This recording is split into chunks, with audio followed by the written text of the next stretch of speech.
Good evening to everyone. Thanks for joining us today. I am Jhumpa Mukherjee, Brand and Media Manager at Minimac Systems. Today, we are here to discuss the topic, how to maintain your gearbox. As we all know, keeping gearbox healthy is really very important. And if your gearbox operates well, then you will experience a lot of benefits. So today, our experts will discuss and touch upon these important points. The flow of the webinar will be a presentation by our experts, followed by a Q&A session, where we open the forum for our attendees to ask questions and our experts answers it live. Today, we have in the panel Mr. Anshuman Agrawal, founder and managing director of Minimac Systems, and Mr. Yogesh Kumar, head of technical service department at Minimac Systems. Before we start, I would like to remind you all to drop your questions in Q&A box, not in the chat box. Let's start the session. Our experts will take over now.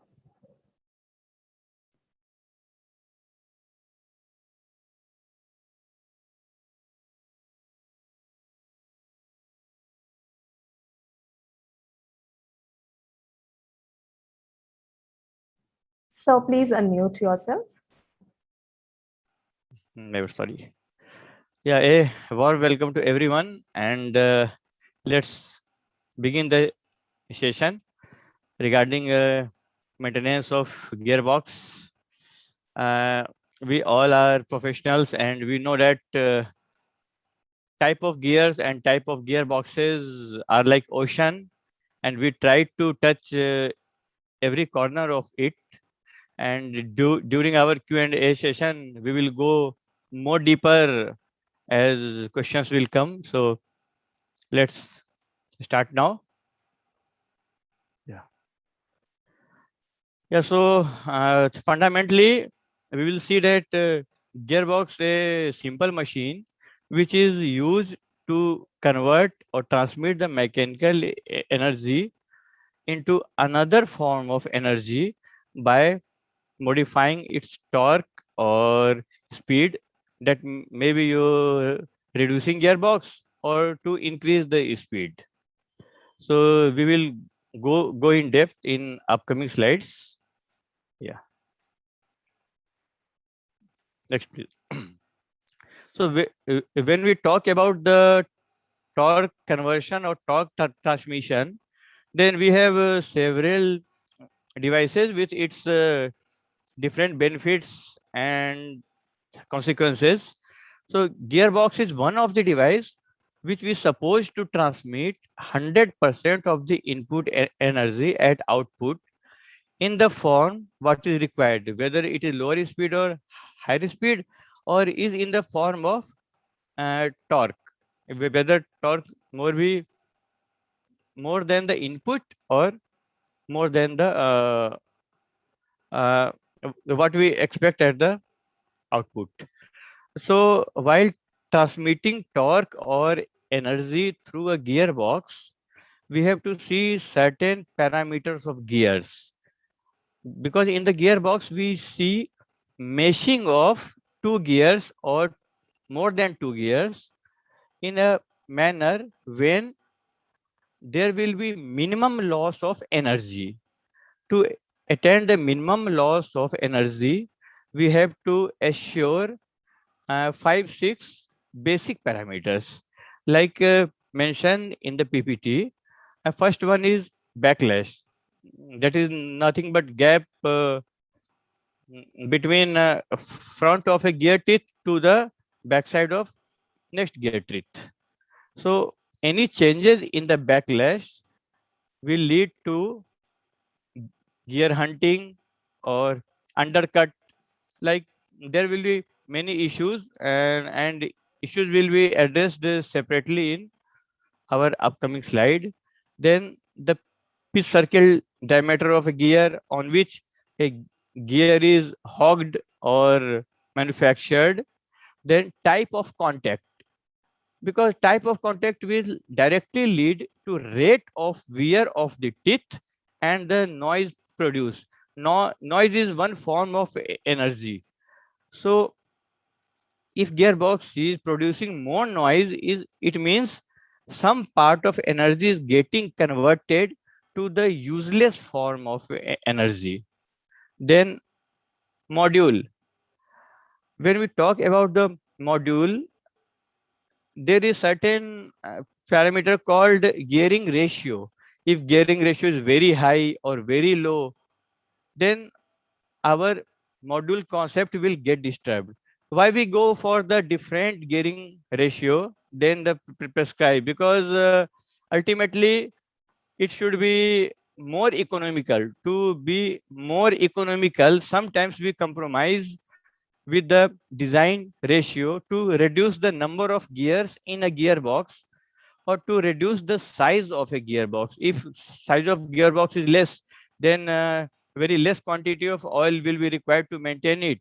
But at the same time, we have to see that whether reduction in the size of gear and gearbox is not increasing the secondary undesired parameter, which is noise, vibration, temperature, then wear of gear teeth.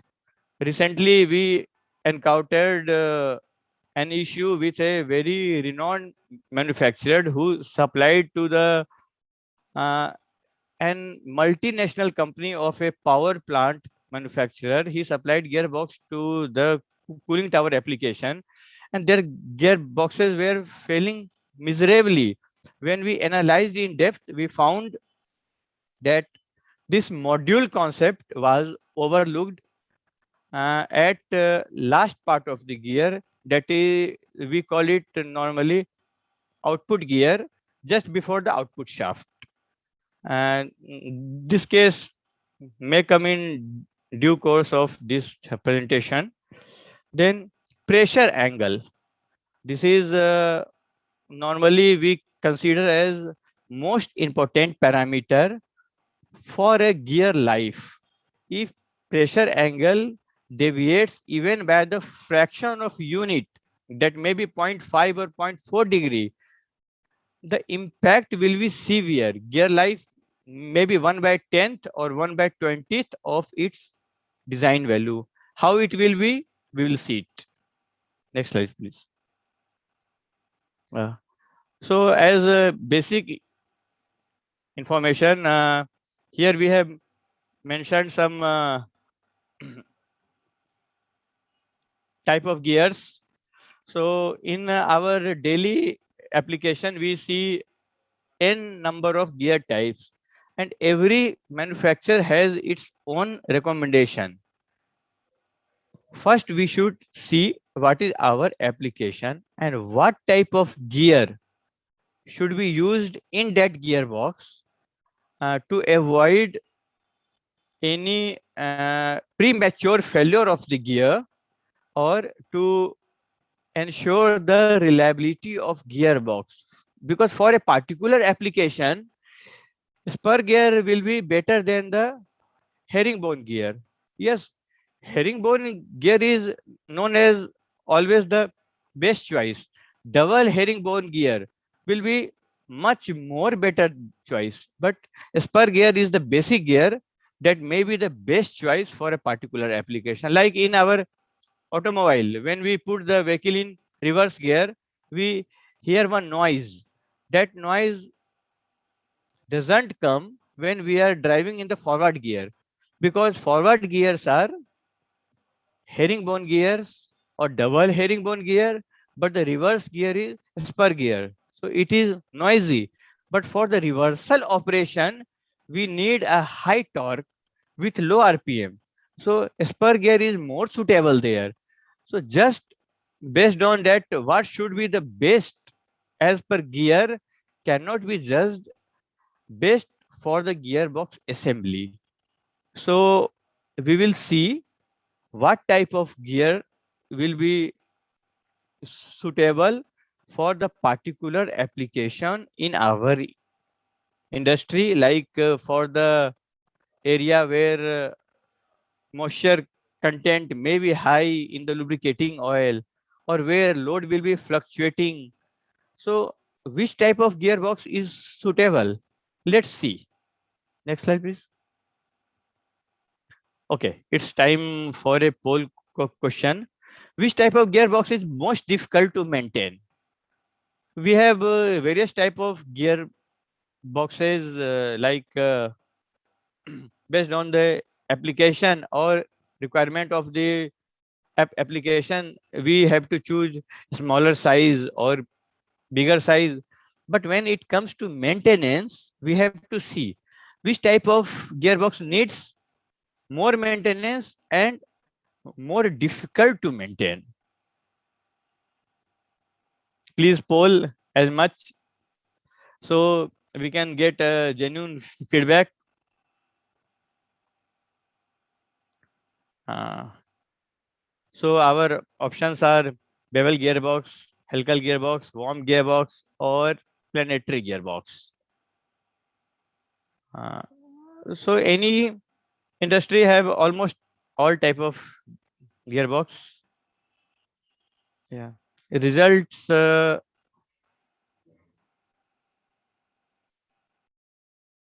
Result is not displaying.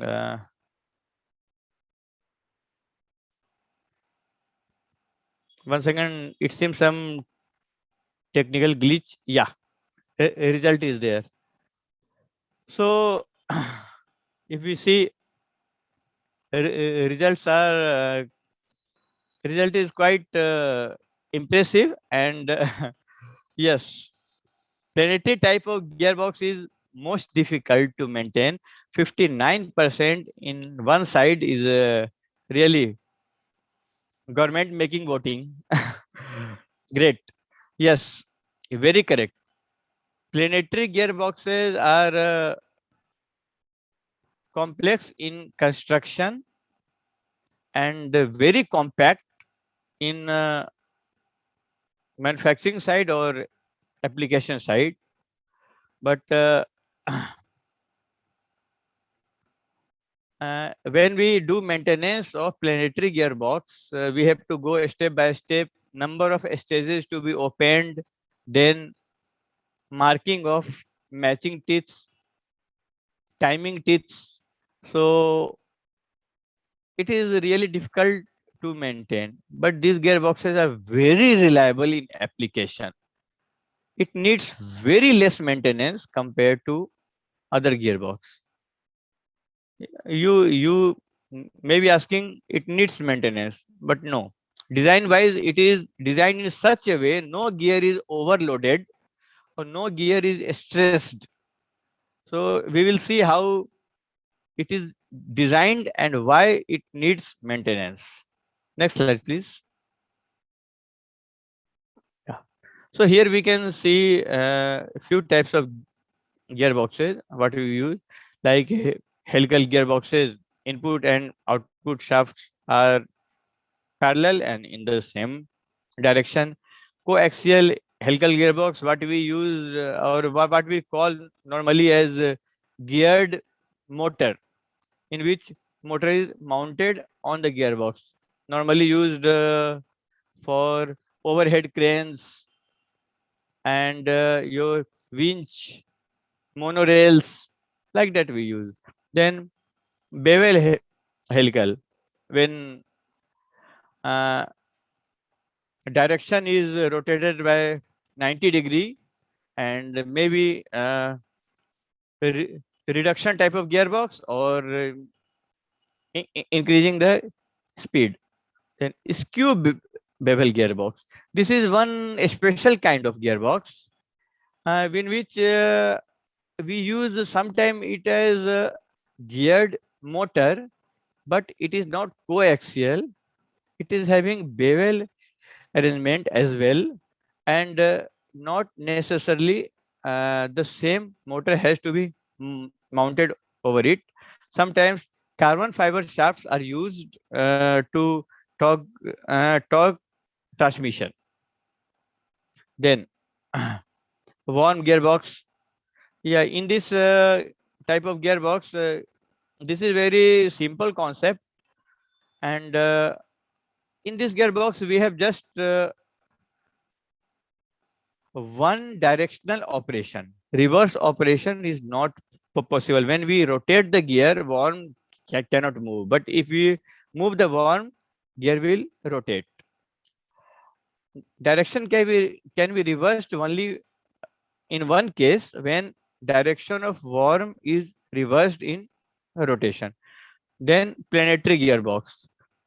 Nowadays, this is widely used gearbox due to its reliability. And paradox of this situation is we call it as most difficult gearbox to maintain.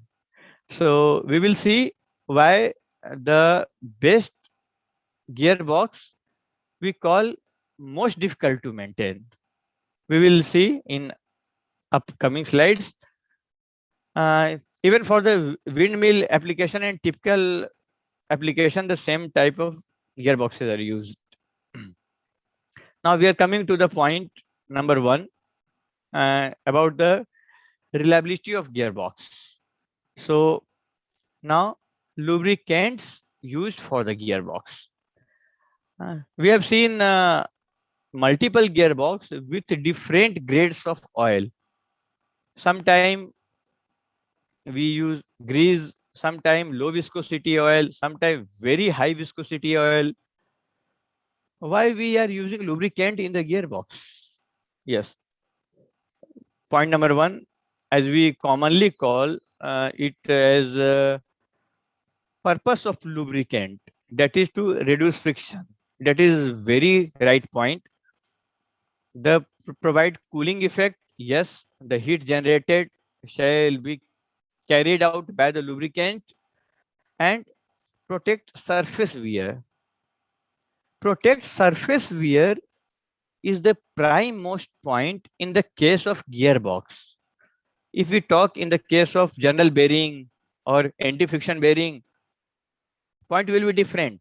But when we are talking about the gearbox, protect surface wear will be on the top, because whenever there is gear failure, the very first point what we observe is wear of the gear teeth, or next point, pitting of gear teeth surface. Worst point, damage of the gear teeth due to excessive wear.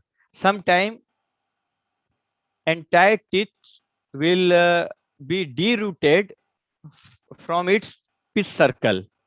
This is the recent case of one PSU. We were visiting there and we found that 3-4 teeth were completely derooted. So after analyzing the condition, we came to conclusion that it was not one day impact, but it happened in due course of operation, and we will not consider it as fatigue failure. Fatigue failure is sometime it is about repetitive load for a longer duration of operation. But derooting of teeth is not the fatigue failure. Never. Teeth are not supposed to be derooted. They may got worn out. They may have pitting. Even teeth pitting have different patterns, like pits on the fulk area, or pit on the shank area or root area where the pitting is. Because every failure symbol denotes a particular type of root cause. And if that root cause is addressed, gearbox will not fail. Gearbox are designed to run for the life till it is not abused, and it may be abused only due to lubrication. Once we do proper alignment and testing of the gearbox, everything is right at the time of installation, then it has to run for n number of years, 10 years, 25 years, or 100 years without failure. But why it fails? There is something wrong. And that wrong point, we will see how to detect that wrong point and how to identify during our preventive maintenance schedule or during overhauling that what is the indication that gear is going to fail, and because of that entire gearbox is going to fail. So that root cause can be seen by visual inspection itself. And what we have observed in a long duration of continuous site visits and root cause analysis, lubrication was almost all of the reason. I can say out of 1000 gearbox, 990 or more than that failed just due to lubrication management. Lubrication management is not only related to lube oil quality or the right oil selection or the periodic inspection. It is combination of many things. Let us see in the upcoming slides that what may be the reason and how to detect the actual reason of failure, because lubrication methods are always designed by the OEM. So before questioning the design side of OEM, we should do some interscope ourselves and we will see it. So here we see that in a particular gearbox, we may see basically four types of challenges. One will be the high temperature, because we know that on the higher temperature side, viscosity of lube oil will come down drastically. Even for the 10 degree of temperature rise, lubrication viscosity may come down below it third or fourth next lower level of viscosity. Suppose we are using oil of 320 grade, and by temperature rise of 10 degrees Celsius, this may not be even oil of 32 grade or 46 grade. We will see it again. Then when gear teeth meshes, they are having a very high velocity, because we know that uh, we call it V is equal to R omega. So when we calculate the tangential velocity, it is multiplication of radius and omega, that is RPM. So teeth velocity is much higher than what we see as RPM. So two gear tooth are meshing together with very high velocity, then how this oil film will sustain there happily to avoid any metal to metal contact, because there will be film thickness of 30 micron or 35 micron. So what size of contaminant can tear off that thin oil film? Yes, that is nothing but water and dirt. Water looks very soft in nature, but very harsh in high pressure and high velocity application. Then stress on the flank. Flanks are always stressed because they work during the time of gear teeth mating as well as when they are separating.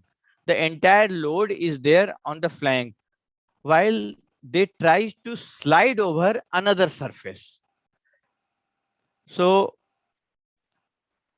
this high pressure will lead to rupture of moisture bubble in between mating surfaces, and those rupture will produce cavitation or what we call pitting on the surface. Then shock loads.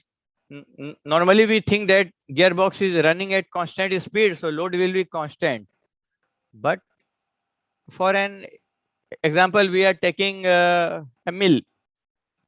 A mill is designed to grind raw material or coal. The coal quality or raw material quality will not be constant. The grindability factor, what we call G, should be somewhere near 50 or 55 for the smooth operation. That is not certain. Sometime it may be 65 or 70. Sometime it may go down like 30, 35. So load fluctuation will be on the grinding roller, and the load fluctuation in the roller will directly impact the gearbox, which will come to the gear teeth, and immediately there will be a shock load between two teeth, which will compress the oil film. And compression of oil film is very good while it is pure oil, but it is very bad where there is contaminant in the oil, like moisture, water, or debris. Both will kill the oil film, or both may cause scars or scratches on the gear teeth or mating surface as well as flank. So here we have mentioned some properties of gear oil and grade of gear oil. These are very common grades of gear oil, starting from 68 up to 1000 centistokes based on the application. We choose always higher viscosity so that at the high temperature viscosity will come down, but it will be sufficient to maintain the lubrication between the teeth. We choose it on the higher side. This is about the factory test results. When we go for the site application, the condition changes. This may be tropical changes, like we are working in the South Africa or Middle East. Temperature will be very high in the daytime. So oil temperature will correspondingly increase. We are working in Russia or very cold country. Their oil temperature will be very, very low. So even the gear meshing is making some heat or generating some heat, oil temperature will not be high. So this tropical effect hinders the selection of lubricant, because lubricant selection is mainly depending on lab test condition. When we say that we are testing the gearbox at an ambient temperature of 40 degrees Celsius, while we are checking the lubricant viscosity as well. So tropicalization and selection of lubricant is a vast chapter, and one should must look into it. Even OEM has recommended a particular grade. We can review it. That is it really applicable for our application? Next slide, please. A poll question. It is regarding the gear oil grade. The most we are using in our industries. So these are very common grade: 68, 320, 680, or above 680.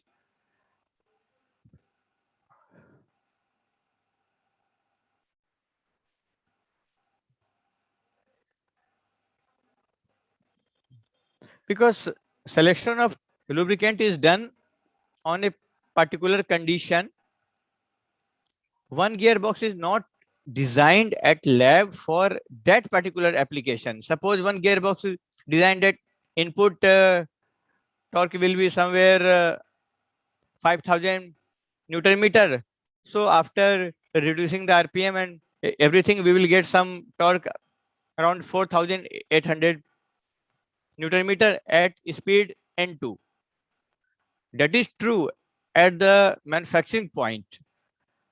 That may not be true as per our application, because we are using that gearbox in a cooling tower, in a raw mill, in an extrusion plant, or in a boiler feed pump? So answer is here.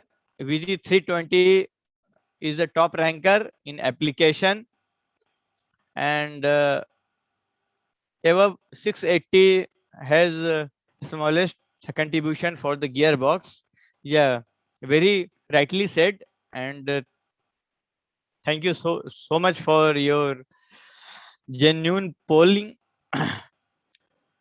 So we will be focusing our upcoming presentation, especially on this 320 grade in mind, and definitely we will be touching upon all the grades used for the gearbox application. So here we have mentioned some industries wise gearbox application. Like one application is vertical grinding mill, which is applicable for many industries where we are grinding the raw material or coal. That may be power, cement, steel, or any other industry. So in these applications, gearbox are massive because they have to take load in terms of megawatt, maybe sometime 10 megawatt, 20 megawatt, or more than that. And these gearboxes are made by very rare manufacturer even, like mag. Sometimes should not take name of manufacturer much.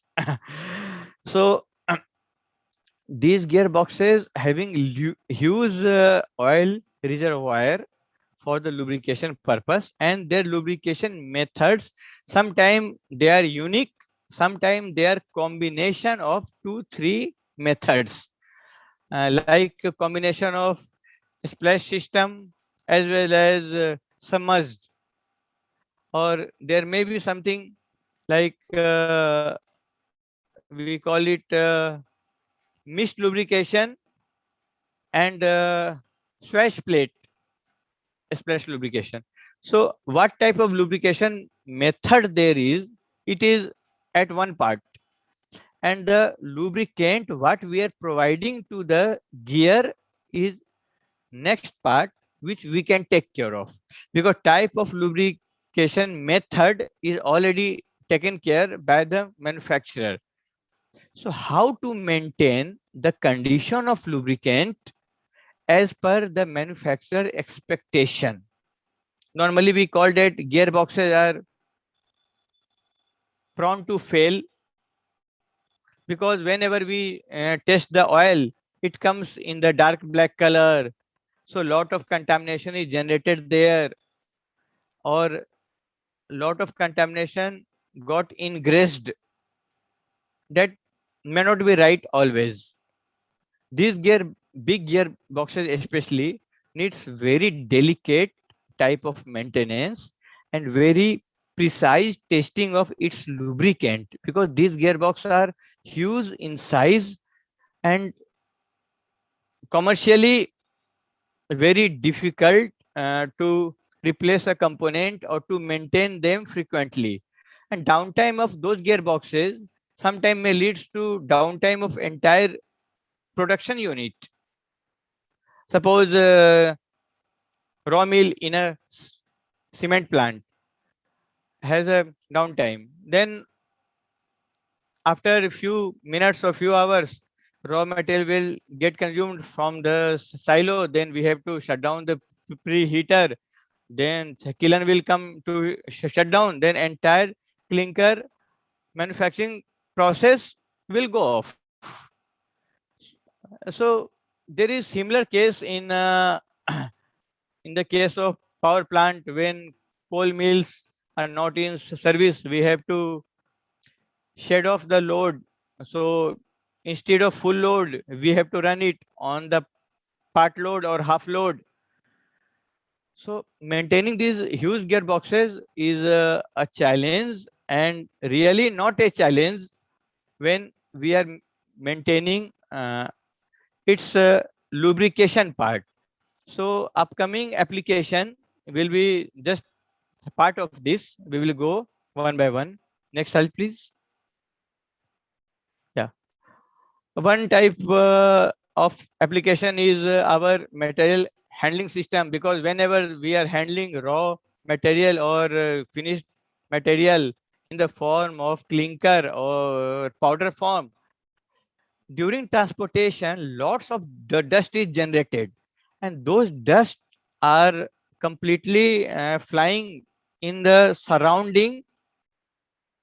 And when we have no boundary in the surrounding and system, then all the contaminants will get into the system.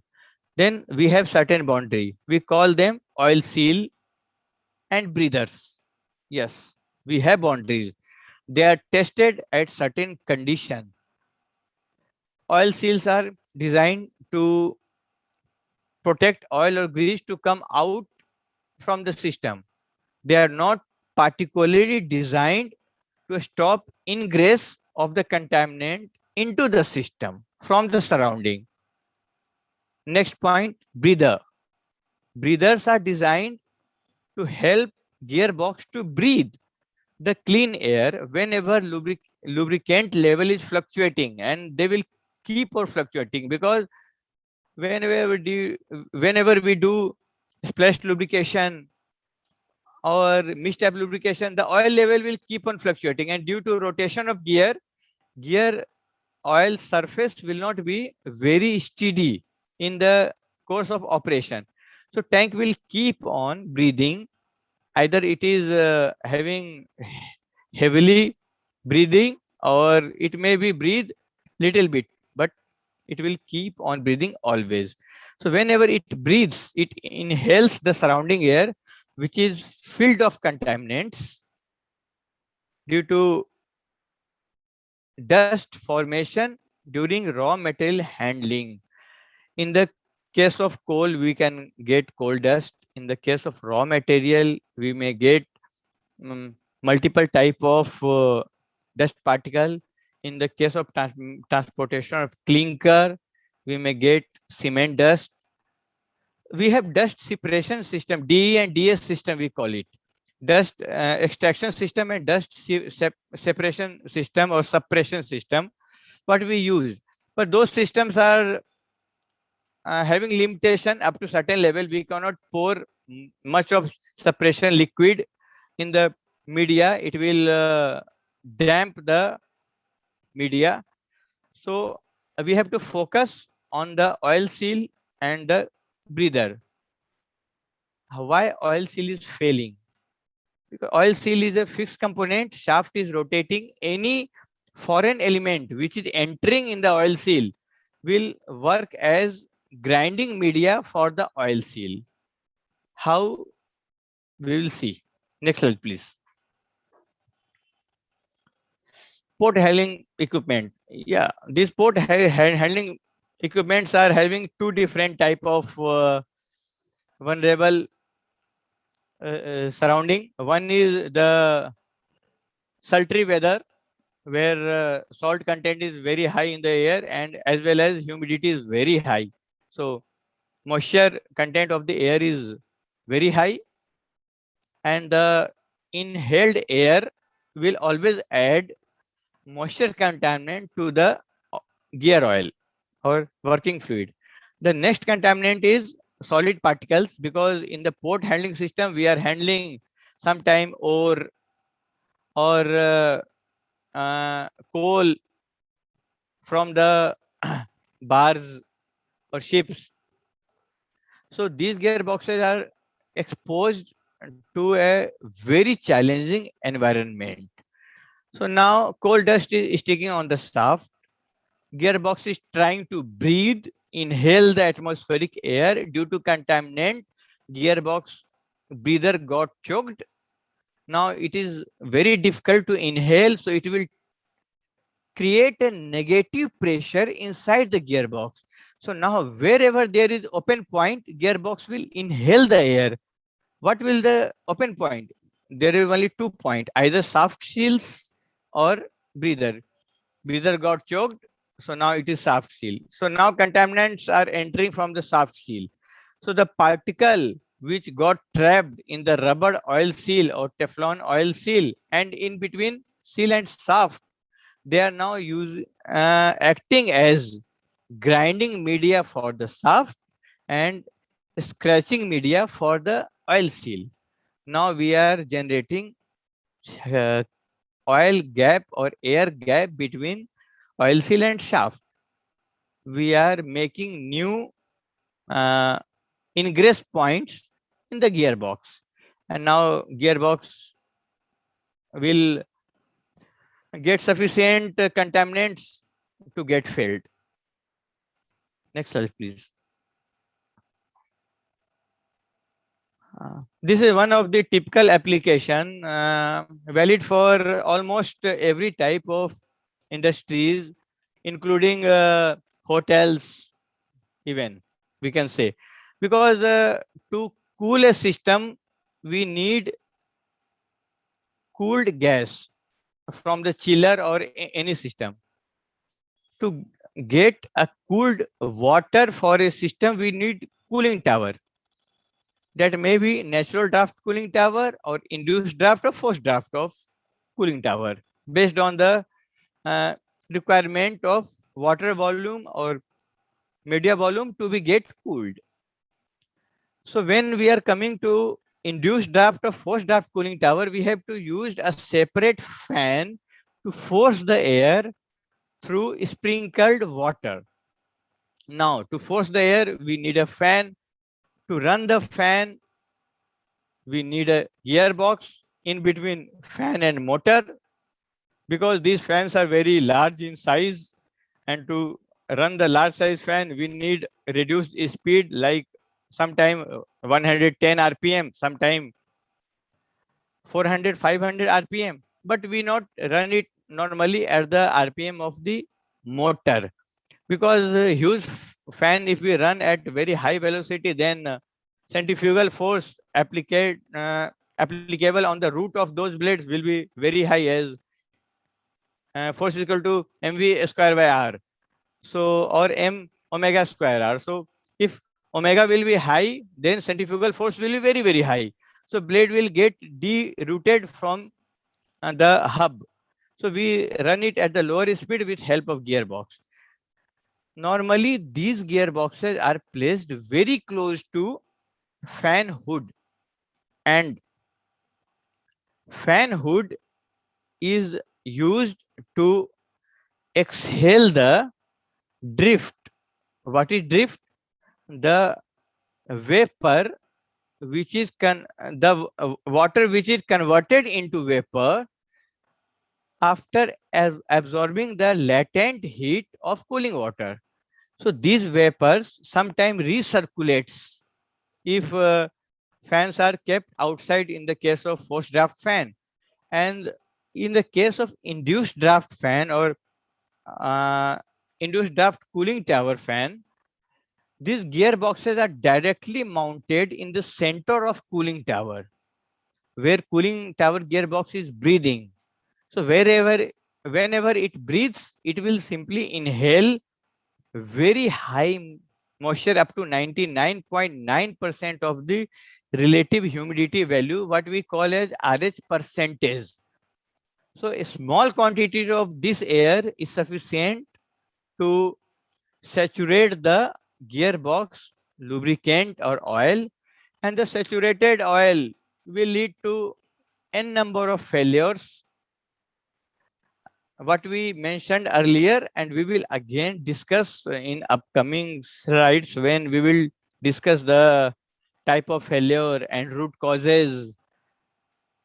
Uh, so this is one of the very critical application when we see continuous failure of the gearbox. Next slide, please. Windmill. Really, gearbox of windmill shall be a separate chapter of webinar, because this gearbox is subjected to the condition. Sometimes it is beyond imagination. So wind is not a constant thing. Wind is not a motor that will run the gearbox at constant speed. Then climate will not be remain the same for these gearboxes. Since they are at very high altitude, the external pressure will very drastically with change in temperature. So unpredictable shocking loads to these gearboxes are main reason of failure of windmill gearboxes. One shocking factor is there.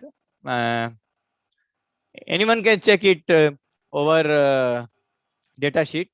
Normally, these gearboxes for the windmill in the design condition, they were supposed to run at least for the 20 years. And as a matter of fact,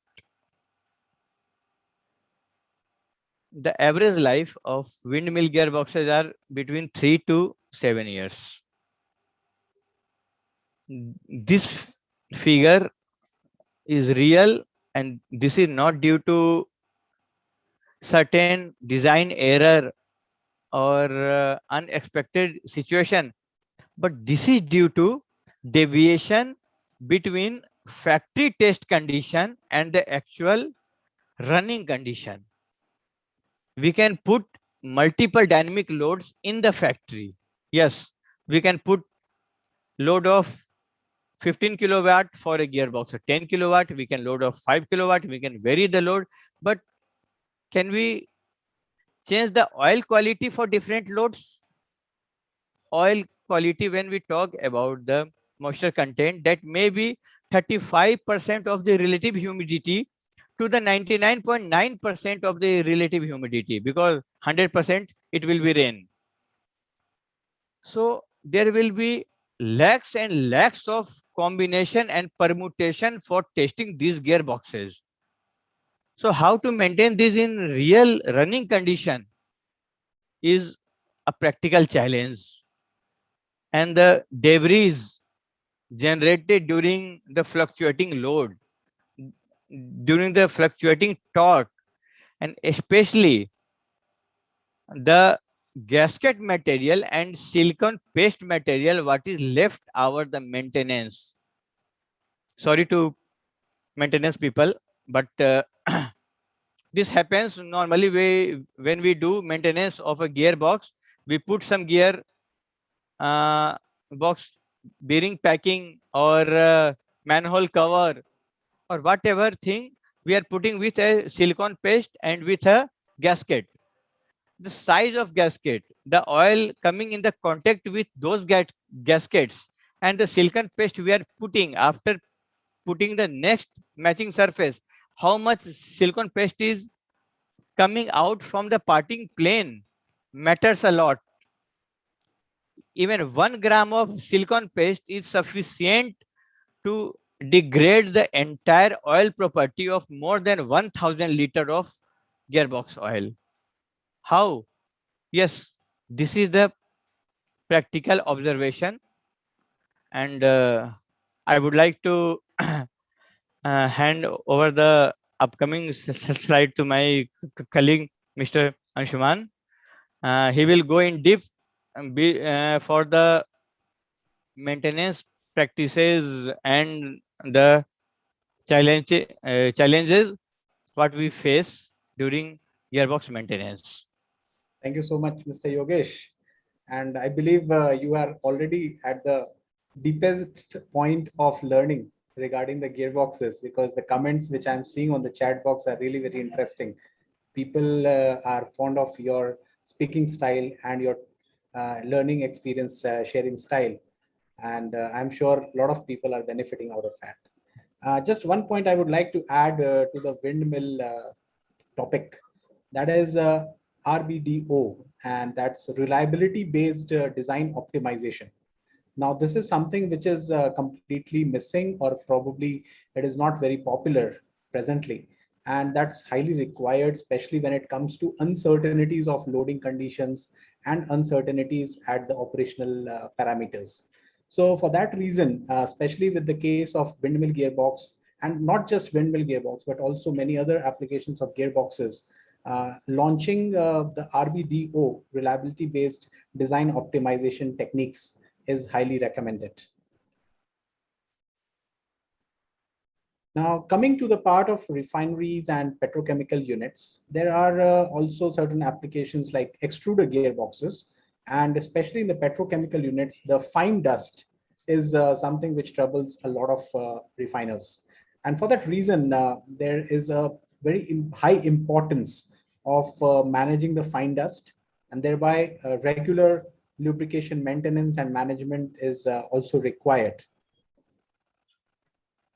Steel plants. Steel plants are industries where gearboxes are very high in demand, especially when it comes to re-rolling plants or rolling plants. In case of re-rolling plants where you manufacture TMT bars or steel bars, out there you have multiple types of mills, like the roughing mill, the intermediate mill, and the finishing mill. And for these mills, you require large size gearboxes. And those gearboxes have got forced lubrication systems. Now, when you have forced lubrication systems, it's a boon as well as it's a challenge to maintain, because forced lubrication system, you either maintain the oil in the best of the conditions, but at the same time, if you ignore the maintenance of those, then you might land up in a situation where your entire plant or the entire line might get affected with the bad quality of lubricant. Now, I have seen multiple re-rolling plants where the forced lubrication tank, it's underground and it's not over the ground. So thereby what happens is there are chances of equipment wash down, there are chances of multiple dust accumulation in those tanks. Many times there are certain wrong practices where the tank tops are open for atmosphere. So in those conditions, the oil gets contaminated very fast, and thereby the entire plant suffers. Now, in case of steel plants, especially with the mills, you don't have a standby. And if any of the gearboxes or any of the other components, they fail to function, the entire line suffers a breakdown and you would be suffering the production loss. That's the reason why that gearboxes play a very important role in the productivity of a steel plant and reliability of the industry. The bull gear and the girth gear, these are the most challenging part of lubrication because they are open to atmosphere. Although they are open to atmosphere, there are certain, you can say, excuses you can make in terms of maintenance of the oil. But as these are high viscosity grade oils, there are special ways how you need to maintain the oil condition. Although the requirements or the parameters of contamination won't be very stringent as compared to the closed gearbox lubrication systems. But even here, the amount of lubricating oil, the cost of lubricating oil involved, it's also very high. So in order to have a better rotation for your kilns or the tube mill, you need to maintain the high viscosity gear oils in the best of the practices. One more point here, that these are used in cement industry, and cement industry, the rotation of the kiln, it's one of the most important facts because that will enable you to have better clinkerization process. And there the environment is highly dusty. It being a cement plant, cement fine dust and coal dust, they're all certainly flying in the atmosphere, and they can certainly go and catch onto the teeth of the bull gear or the girth gear, and thereby they can contaminate the lubrication on the gear tooth. Thereby, you have to have better techniques for maintaining the oil in these applications. When it comes to better maintenance practices, we have so far seen multiple applications in multiple industries where gearboxes are used, but it's very important to know what you have to inspect and how you have to inspect. Because unless you do a proper examination of your gearboxes, there are high possibilities that the gearbox would fail before the desired life of the gearbox. So what to inspect? There are certain basic things which we normally do as a part of our condition monitoring programs. So you need to inspect the temperature conditions. So you need to check the overheating of gearboxes. You need to check the corrosion of the gear tooth. and the internals of the gearbox. You need to check the contamination level in the lubricating oil, that's the gear oil of the gearboxes. You need to check the oil leakages, damages on the seals. So you might have a daily run around the gearboxes in the plant, and then you can check the leakages happening out there. Tightening and also the movement of paints, that is something which you can take it as a symptom that something is going wrong with the gearbox. So these are the things you can inspect. How you can inspect? So you can have a regular maintenance program and an inspection program, wherein you can have a visual walk down inspection. You can have inspection through certain critical points, for example seal points. So those you can mention as a checklist for your inspectors. Measurement of various parameters like temperature, oil pressure. Then for sound, you can have online measurement tool. Vibrational analysis is something which is very common, which we do for condition monitoring of our gearboxes. Now, most important part, that is contamination checking. So for contamination checking, you can have on-site oil analysis, and there are certain filters or duplex filters which are installed on the upstream of the gearboxes if they are forced lubrication systems. So if they are forced lubrication systems, you can have duplex filter DP. The DP is the differential pressure, which can be regularly monitored. If the DP is going up, there is a high possibility that the gearbox is not getting the correct oil, because these filters many times have a bypass in them. And if the filters get clogged, then the bypass will get switched on, and thereby your gearbox will be having or getting fed with a very dirty oil. We ourselves have seen multiple cases where in power plants where there are certain mills like coal mills. So these coal mills are subjected to high level of dust in the environment. And what happens is the differential pressure of these filters, which are installed on the upstream of the gearboxes, they get clogged. Now, if the manufacturer of these mills has given a interlock that whenever the duplex filters they get clogged, they need to trip the mill, that's fine. But if somewhere someone has bypassed those interlocks, then you are subjecting your gearbox to a very dirty oil. So we need to understand the fact that whenever there are interlocks given, whenever there are certain signals or alarms given raised by our manufacturer's equipment, we need to maintain them. And these interlocks or alarms should not be taken as a headache, and we must not find shortcuts while we are operating our gearboxes or other equipment. So these alarms should be attended, and we need to find out what is the key cause, what is the root cause due to which these alarms have got raised. Now, the on-site oil analysis. Oil analysis is something which is a really very big topic, because gearboxes will have at least 10 to 15 parameters which you need to check, you need to benchmark, and based on that, you need to take your actions. We had a webinar a few weeks back where we touched upon the points of oil analysis. You could always check out the recording of the webinar on the YouTube channel.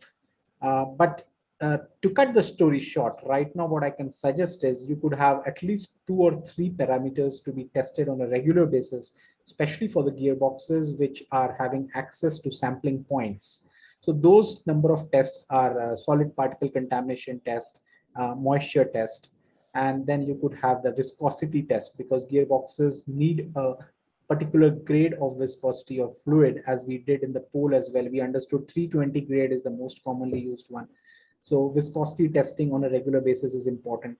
For viscosity testing, probably you don't have to go to the lab. There are devices which are called as vis gauges, and these can be and handheld devices. They could be carried to the site, and just a 2-minute test. With that, you could understand what is the standing viscosity of the oil you are using. Time for another poll. Admin, please pose the poll question so that people can vote. Yeah, the poll question, what steps do you consider as most important when you are maintaining your gearboxes? So you might be from the maintenance departments or the operations department or planning. So based on your understanding, or maybe we would be having some OEMs as well out here. So in order to have better reliability of a gearbox, what is the step? Which one is the most important to your opinion? please go ahead with the voting on these four options of oil sampling, flushing, testing, and assembling. By assembling, we mean the initial assembly as well as overall assembly. Both are important for the gearbox.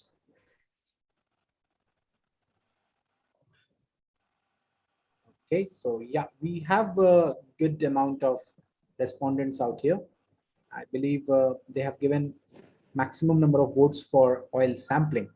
Yes, that's certainly one of the most important, and you are correct on that opinion. So while we speak about oil sampling, let us, and also the other phenomenon related to gearbox maintenance, let us understand what kind of actions or correct practices we can follow. So when it comes to oil sampling, oil samples from the drain port or the fill port, this is something which is not suggested much, because if you do it from the drain port, that will collect all the debris which has got deposited at the base of the tank. So it's always better to install a minimus point, which is a little above the drain port. So when we discussed the oil analysis best practices a few weeks back, we showed the position where you must install the sampling points. So in absence of sampling points, we normally tend to collect our samples from the drain line, which is practically not very correct, because it will capture all the debris. The second one is flushing. Flushing with a lack of turbulence is something which is very common. Why? Because unfortunately, we won't be able to calculate what flow rate we must adopt for flushing the gearbox, because it's not a piping, it's not a confined space, it's an entire cavity through which you have to do flushing. So in order to have the correct calculation for flushing flow rate, we need to have the drawing of the gearbox as well, the cross-sectional drawing. Based on the cross-sectional drawing and the cross-sectional area of the gearbox, we actually need to uh, we actually need to calculate the flushing flow rate, and based on that we need to do the flushing of gearboxes. Why it is important? Because many times, because of the gearbox oil getting oxidized, there are certain deposits on the internals of the gearboxes, on the surfaces of the gear tooth, and that's the reason why flushing becomes very important. Normally we ignore flushing because gearboxes are standing to the service for a very long time without any overhauls. But inside the gearbox, what's happening, we won't be able to know unless we are doing the analysis or we are doing the overhauling. And once we have done the oil sampling, once we have done certain tests for contamination, if we find that there are certain oxidation levels found in the gearbox oil, then of course flushing becomes very important. Testing. So for testing of various operational parameters of gearboxes, we need to have proper designed gauges, and use of dial indicators is prohibited. It's always recommended to use dial gauges. For going with assembly of the gearboxes, assembly can happen at two different places. One is while the gearbox is assembled in the brand new condition, and the second, the gearbox can be assembled during the overhaul maintenance activity. So in both these situations, as gearbox is a completely closed cavity, and there the operation of the gear tooth meshing will happen in future. So it's very important for us to keep the environment of assembly of gearbox completely dust free. So even if we are doing the maintenance at our site, we should avoid the assembly of gearbox in open environment. So dust free rooms are preferred for that gearbox assembly application. Here we would be discussing about the failures in gearboxes. Now, as Mr. Yogesh has worked a very long time in the field, I would request him to take on these slides so that he can share with you his personal experiences on the failures of gearboxes. Yeah, Mr. Yogesh, please. Thank you, Shivanji, and thank you, audience, because I was just going through the chat box, and thank you for your appreciation for this webinar.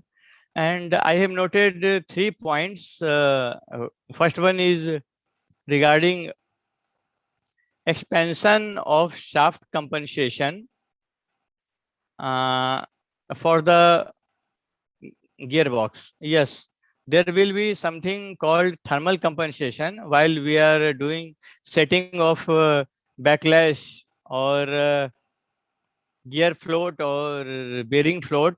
So time is running out. Otherwise, we would have gone in depth.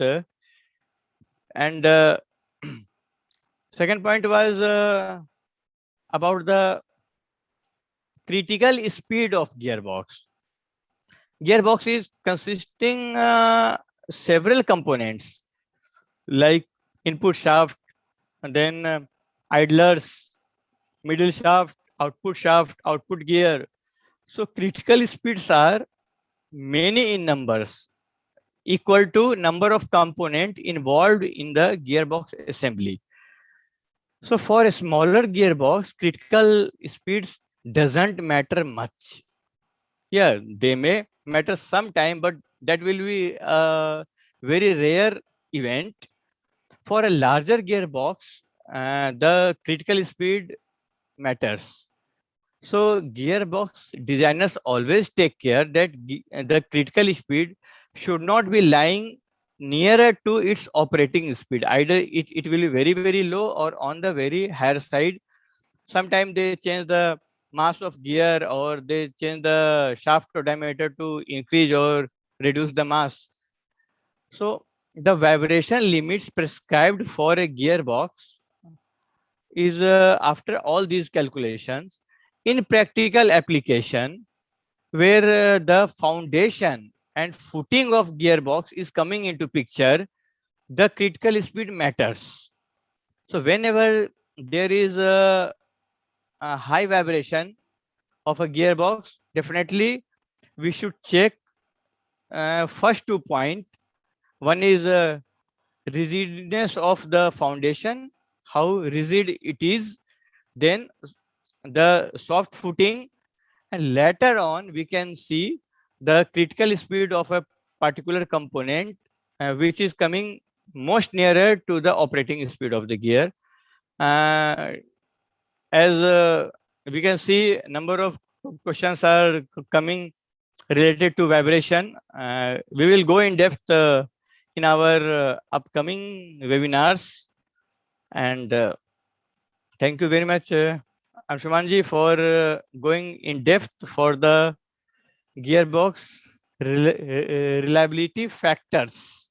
Those 5 factors, what we see, and one of the most important among them was the oil testing parameters, because in the gearbox cases normally we assume or we feel that taken for the granted that this gearbox belongs to a mill, so this is the normal.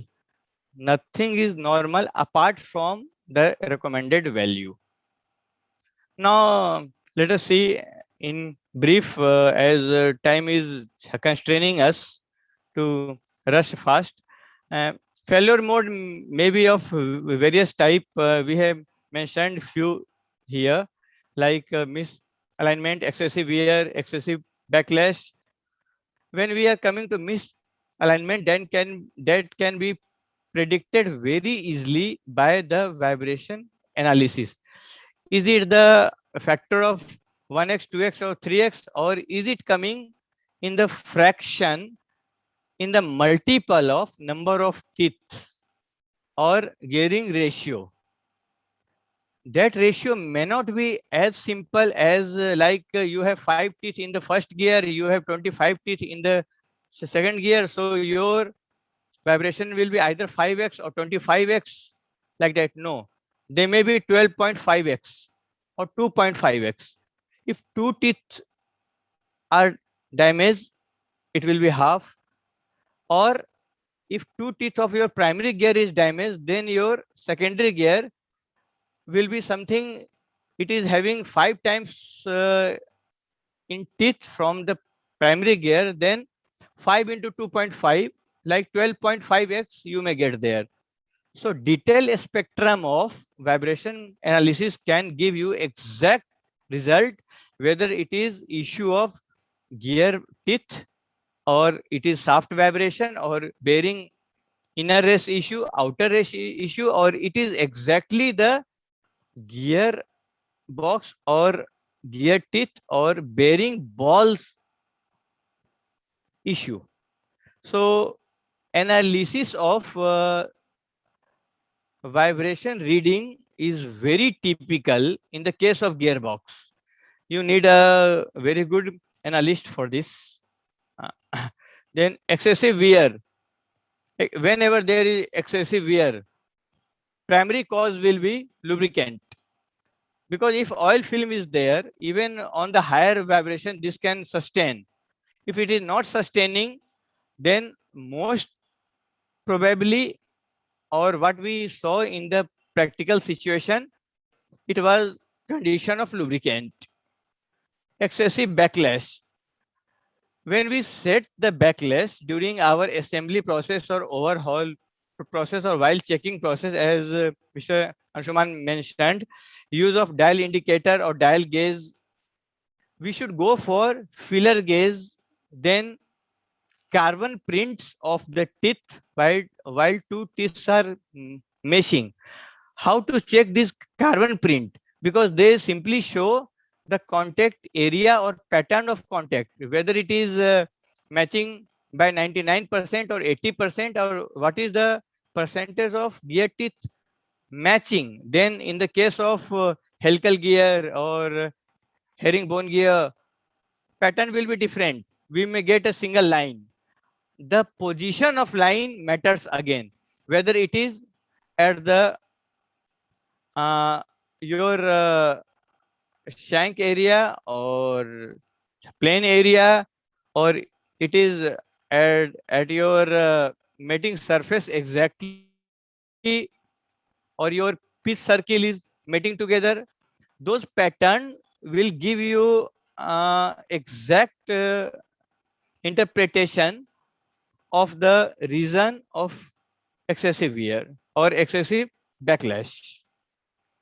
Next slide, please. Sir, sorry to interrupt, but can we cut this short and save the time for Q&A session? Yes, yes, sure. I will not take how much time. Okay. Thank you for reminder.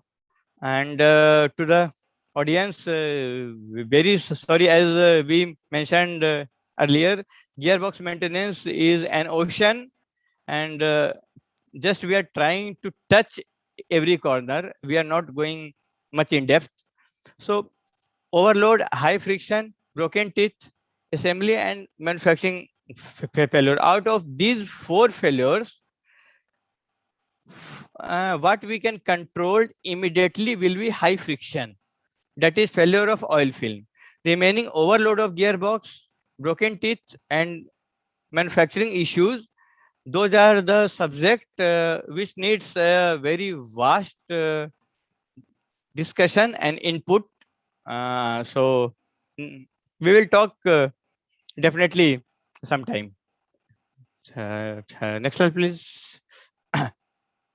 Yeah. Next, next slide, please. Yeah. Yeah. Now it is the last poll question. We will complete it quickly. Now, what modification we have done, or you have done in gearbox sometime to improve its reliability? We always do some type of modification, either by changing the level indicator or fixing different type of breather. Even we change backlash or float value different from the recommended value. Sometimes we do gear, we call it rebuilding, just to increase the contact area. So just wanted to know, uh, are we really doing it very commonly? This poll answer is very like we used to make government long back 50-50 government. Uh, Doing modification in a gearbox is not a crime till the time we know what we are doing and what will the outcome. And to analyze this, it is not the matter of seconds or minute or hours. We need days or weeks or sometime a month to decide what modification we have planned and is it really viable practically and commercially as well. Next slide, please. Yeah. So just we will try to conclude last slides quickly. I would request Anshumanji to go through this in a faster manner.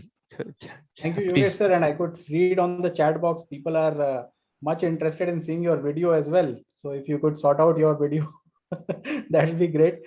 Anyway, jokes apart, as we are concluding our slides, and Mr. Yogesh suggested that yes, it's an ocean of knowledge. So let us conclude it fast. There are certain pictures which we are showing you. These are the various installation of accessories that would help you in better sampling and better inspection. I would be running through the slides a bit, so please excuse me with that.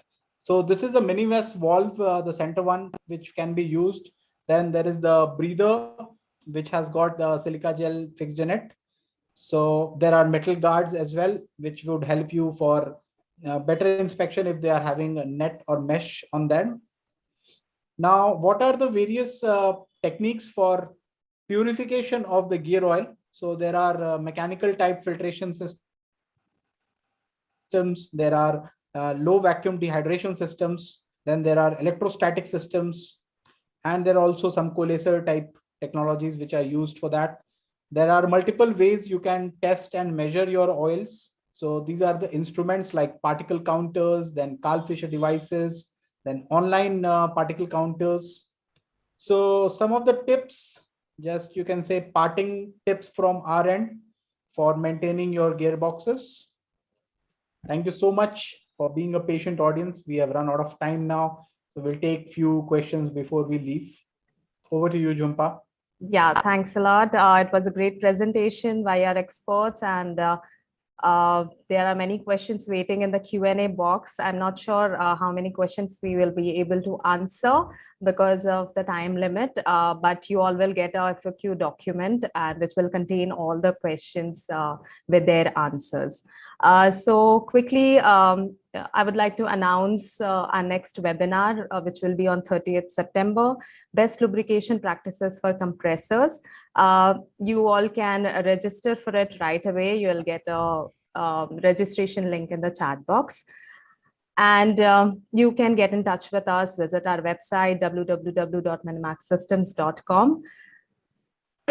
And in the previous webinar, we have announced this WhatsApp community, and we have got a great response, and people have joined. And we would request, if you have not joined it yet, you can join it using the link in the chat box. Let's start the Q&A session quickly. I request our experts to switch on their cameras and unmute themselves. Yeah, and just I wanted to communicate to Jujumba, can we extend our webinar for the 5-10 minutes more, because questions are more, so it will be good. Can we extend, please? Yes, sir, we can consider that. So maybe 5-10 Yeah. minutes we can do that. Okay, thank you so much. Yeah. So the first question is from Peer M. Qasim. What is the main reason of scuffing in a gearbox? Scuffing is a phenomena while direct metal to metal contact is not happening, but moisture content is playing the vital role, and rupture of the bubble is happening in different ways, like it is forming some uh, elliptical shape, or sometime it is just rushing through the oil. When it is rushing through the oil, it will make scuffing. So we need to focus on the moisture content first. Yeah. Okay. So the next question is from Prashant Kumar Sahu. What is the NAS, TAN, and moisture limit for gearbox oil? Is it necessary to check NAS level of gearbox oil? Yeah, so Mr. Prashant, you are very correct. NAS value testing for gearboxes is important. However, I would like to differ here in terms of the standard, what you're suggesting. NAS values are primarily used for the hydraulic systems because they are the testing standards or measurement standards which had been given by the aerospace authorities of US. So instead of NAS, I would recommend you to go for ISO 4406 standard when you are testing the gearbox oil, as it is more applicable and suitable for the lubricating oils. With regards to TAN and moisture, yes, not for all the gearboxes, but especially for the gearboxes where you have forced lubrication systems, TAN and moisture levels also must be measured at regular intervals, because there you would be having certain heat exchangers which are installed on the forced lubrication system tanks. For the closed gearboxes, which have a splash lubrication, you might avoid any sort of moisture testing for longer durations. Okay. So the next question is from Muhammad Hamada Taki. They have a variable gearbox and rotating isn't reached to the pump. And when they check, the parts of gear is rotating, but in the low speed. So what could be the reason? Question is not clear that what is the doubt means. So the rotating, it says that the rotating isn't reaching the pump. Whenever it is case of gearbox, there will not be any RPM loss because the teeth are meshing, and so rotation is not reaching to the pump is something very surprising till the time it is not slippage of gears, and slippage of gears is something that may be one phenomena in lakhs. So I think somewhere we are missing the question. Okay, maybe it's not clear. Yeah.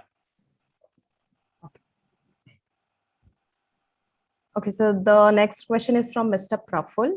Why always output oil seal leakage in helical gearboxes in paper industry?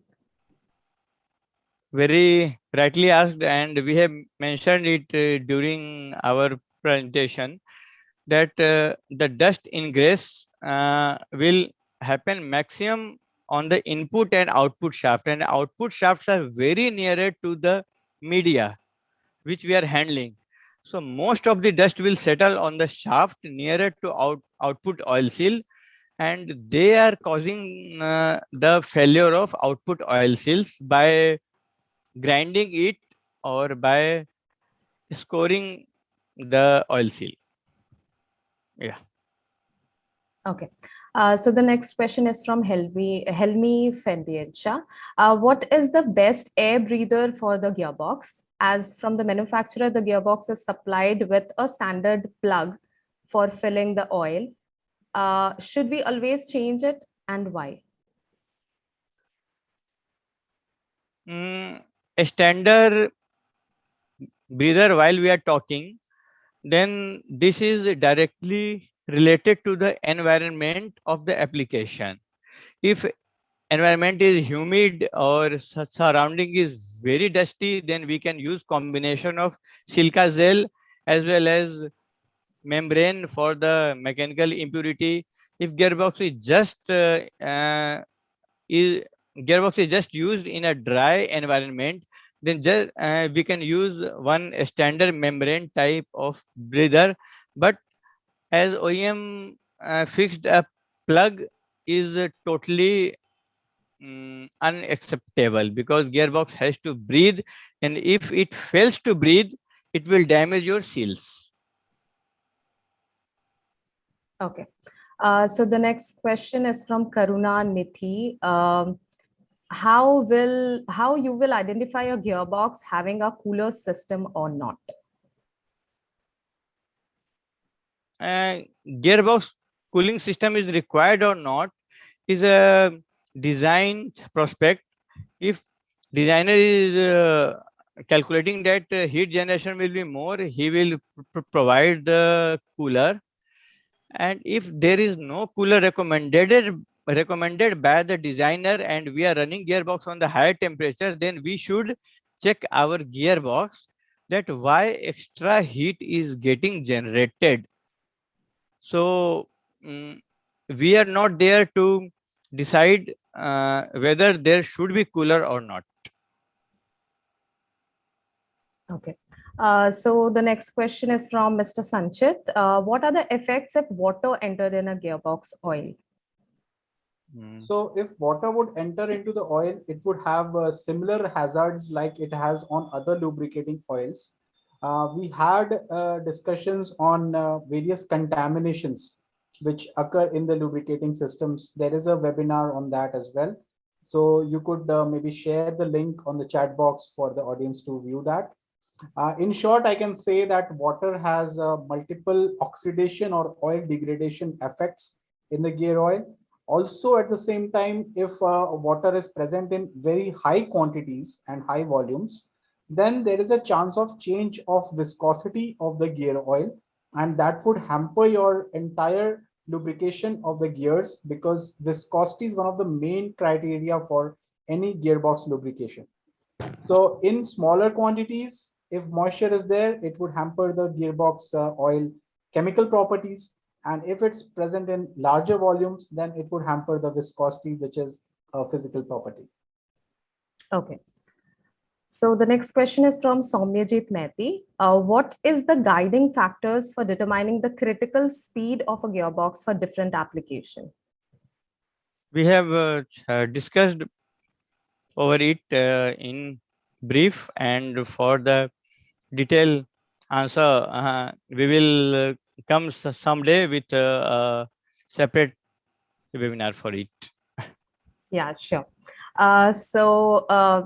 The last question for the evening will be from Mr. Vipul.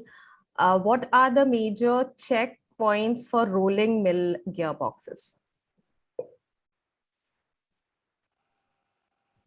I think the inspection points which we discussed during the presentation, those should be good enough to start with.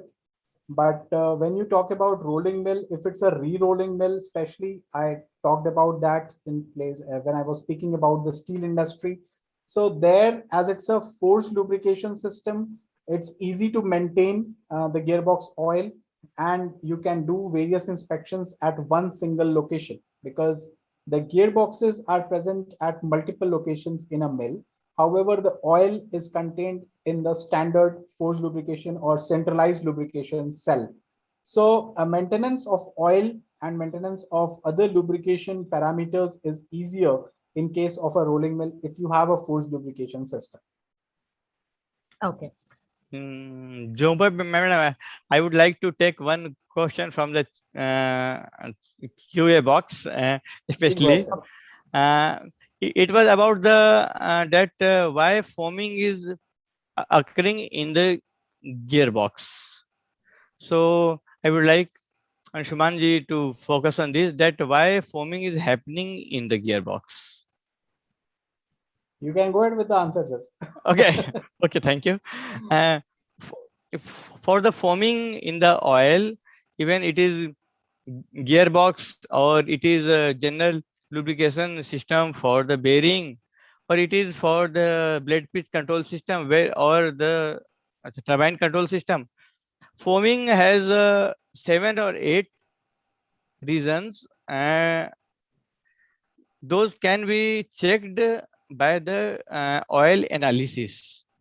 Those may be high moisture level, acid content, ingress of air, then removal gas property of the oil, or demulsification property of the oil, or depletion of anti-foaming agents.